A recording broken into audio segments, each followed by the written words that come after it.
रुद्रपुर से, जहां पर कोरोना महामारी में सबसे अग्रिम पंक्ति में ड्यूटी दे रहे पुलिसकर्मियों के लिए एसजी ग्रुप ने 26,000 3 लेयर मास्क और N95 मास्क भेजे हैं। रुद्रपुर सीओ सिटी अमित कुमार की एसजी ग्रुप के संदीप से बातचीत हुई थी। इसी दौरान कंपनी द्वारा इच्छा जताई गई थी कि वो फ्रंटलाइन वॉरियर्स के लिए मास्क उपलब्ध कराना चाहते हैं, जिसके बाद आज कंपनी ने पुलिस लाइन में 26,000 मास्क भेजे हैं, जिन्हें जल्द से जल्द जिलों के थानों में वितरित किया जाएगा। कंपनी की इस पहल के लिए पुलिस महकमे ने इसकी सराहना की है।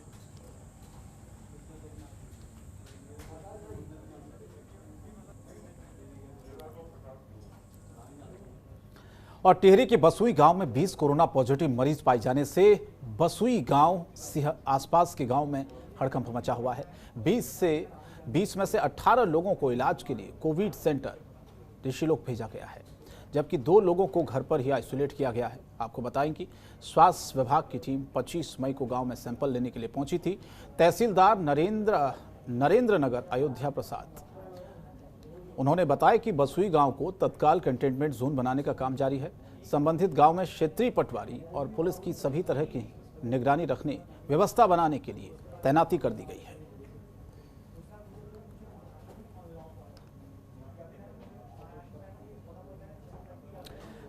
कोरोना महामारी से जनता की सुरक्षा को ध्यान में रखते हुए राज्य में 1 हफ्ते के लिए फिर से लॉकडाउन को कुछ ढीलों के साथ लागू किया गया है, जिसमें किराना की दुकानों के साथ ही जरूरी सेवाओं को समय सीमा के तहत खोलने के निर्देश हैं।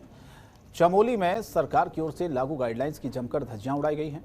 आपको बता दें कि बाजारों में खरीदारी करने के लोगों ने जमकर सोशल डिस्टेंसिंग की धज्जियां उड़ाई। मौके पर पहुंचा पुलिस प्रशासन ने लोगों के चालान काटे, साथ ही लोगों को कोरोना गाइडलाइंस का पालन करने की बात कही।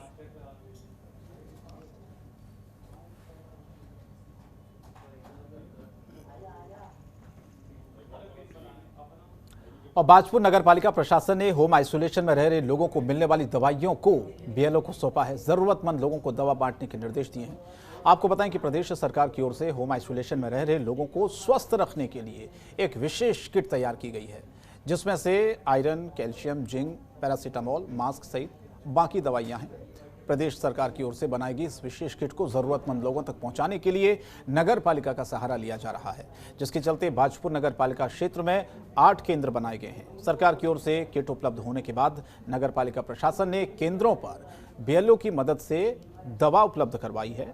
इस दौरान नगर पालिका के अधिशासी अधिकारी जगदीश चंद्र ने बताया कि बाजपुर नगर पालिका क्षेत्र में 800 किट उपलब्ध कराई गई है, जिन्हें 8 बूथ केंद्रों पर पहुंचाया गया है। उन्होंने भी कहा कि बीएलओ के माध्यम से होम आइसोलेशन में रह रहे लोगों को किट वितरित की जाएगी, जिससे लोग घर में रहकर स्वस्थ रह सकें।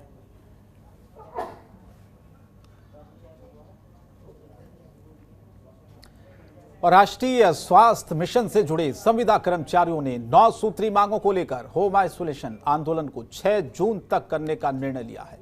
पहले कर्मचारियों ने 2 दिनी होम आइसोलेशन का अल्टीमेटम दिया था, लेकिन सरकार ने उनकी मांगों पर कोई ध्यान नहीं दिया, जिसके चलते उन्होंने अब इस अवधि को बढ़ा दिया है। कर्मचारियों की हड़ताल से स्वास्थ्य सेवाओं पर और ज्यादा प्रतिकूल असर पड़ने की संभावना है। एनएचएम संविदा कर्मचारी संगठन के जो प्रदेश अध्यक्ष सुनील भंडारी, उपाध्याय अर्चना उनियाल, महासचिव हर सिंह रावत ने यह बताया कि 9 सूत्री मांगों को लेकर कर्मचारियों का चरणबद्ध आंदोलन चल रहा है। 1 और 2 जून को कर्मचारियों ने 2 दिन होम आइसोलेशन में रहकर विरोध किया था, लेकिन बुधवार शाम तक भी सरकार ने मांगों को लेकर कोई सकारात्मक निर्णय नहीं लिया, तो इस अवधि को आगे बढ़ा गया है।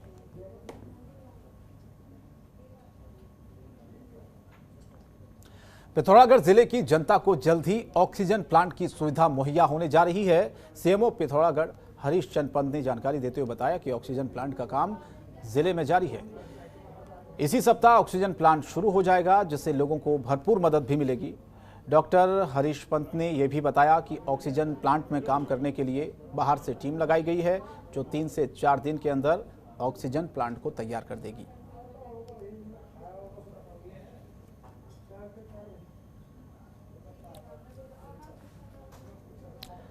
उत्तरकाशी के चिन्याली सौंड विकासखंड के कुमराड़ा गांव में पिछले 1 महीने में दूसरी बार बरसाती नाले में पानी बढ़ने से ग्रामीण दहशत में है। क्षेत्र में हुई भारी बारिश के बाद कुमराड़ा गांव के बरसाती नाले में पानी बढ़ने से दुकानें सहित कुछ घरों, खेतों में पानी घुस गया।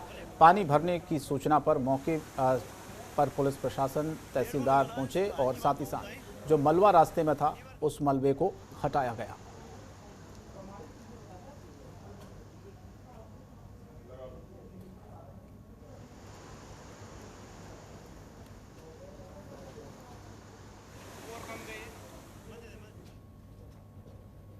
आगे बढ़ते हैं। केंद्रीय शिक्षा मंत्री रमेश पोखरियाल निशंक के स्वास्थ्य सुधार को लेकर तीर्थ नगरी ऋषिकेश में कार्यकर्ताओं ने मां गंगा में दुग्धाभिषेक किया। मां गंगा से प्रार्थना करते हुए उनके जल्द से जल्द स्वस्थ होने की कामना की, उनके स्वास्थ्य में सुधार होने की कामना की। आपको बता दें कि कोरोना वायरस के संक्रमण से उबरने के बाद 1 जून को उनकी तबीयत खराब हो गई थी। ऐसे में उन्हें एम्स में इलाज के लिए भर्ती कराया गया है।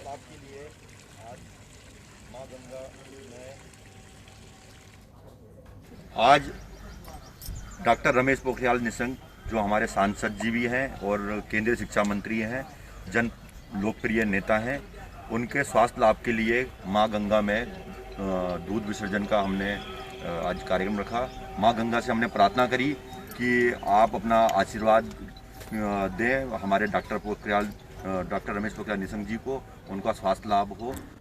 कोरोना वायरस की दूसरी लहर से कुछ राहत मिलने लगी है। संक्रमित हुए मरीजों में से अब तक 82% लोग स्वस्थ हो चुके हैं। ये एक अच्छी बात है। पिछले 24 घंटे में कोरोना वायरस के 58 नए मामले सामने आए, जबकि जिले में अब तक कुल 11,667 लोग कोरोना से संक्रमित हैं, जिनमें से 9,268 लोग ठीक हो गए हैं। आपको बताएं कि स्वास्थ्य विभाग की टीमें गांव-गांव जाकर कोरोना जांच कर रही है और अब तक स्वास्थ्य टीमों ने 464 गाँव में जाकर 24,628 लोगों की सैंपल जांच की है। इसके साथ ही स्वास्थ्य विभाग ने तीसरी लहर को लेकर भी अस्पतालों में तैयारियां तेज कर दी है। अस्पतालों में भी बेड की संख्या को बढ़ाया गया है।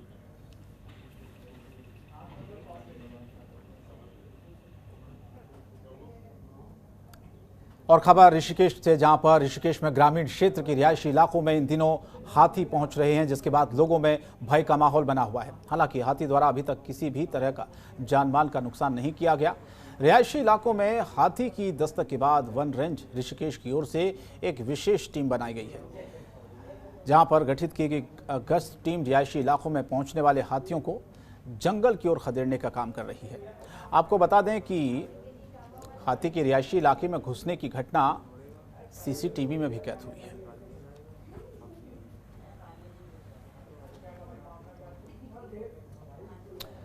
उत्तराखंड में जैसे जैसे कोरोना वायरस की रफ्तार धीमी हुई है, वैसे वैसे राजनीति भी अब उत्तराखंड में तेज हो गई है। साल 2022 में उत्तराखंड में विधानसभा चुनाव होने हैं, जिसको लेकर राजनीतिक पार्टियों ने अभी से अपना अभियान तेज कर दिया है। आपको बताएं कि कांग्रेस नेता हरिद्वार की मेयर अनीता शर्मा के नेतृत्व में 35 से ज्यादा महिलाओं ने कांग्रेस का दामन थामा। हरिद्वार की मेयर अनीता शर्मा ने कहा कि आज कई महिलाओं ने सरकार की गलत नीतियों से दुखी होकर कांग्रेस का दामन थामा है।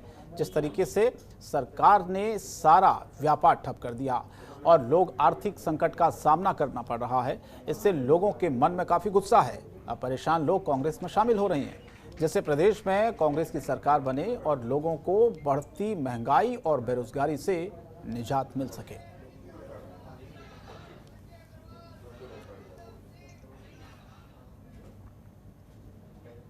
उत्तराखंड में गिरते कोरोना के मामलों में कहीं न कहीं प्रशासन और पुलिस का अहम योगदान रहा है, जिसके चलते आज उत्तराखंड में लोग चैन की सांस ले रहे हैं।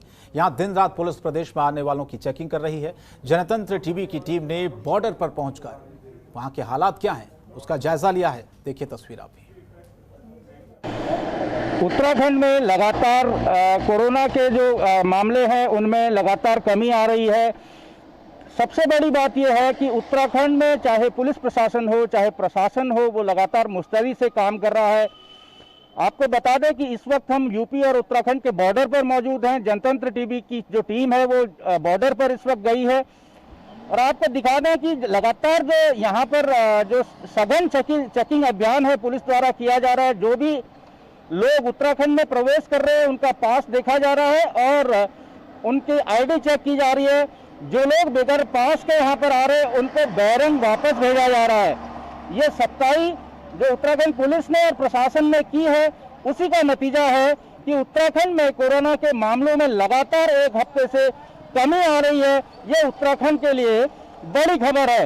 वीडियो जर्नलिस्ट मयूर उपाध्याय के साथ मैं कैलाश जोशी, जनतंत्र टीवी, देहरादून। अपना उत्तराखंड में इतना ही, लेकिन जनतंत्र टीवी पर खबरें लगातार जारी रहेंगी। नमस्कार।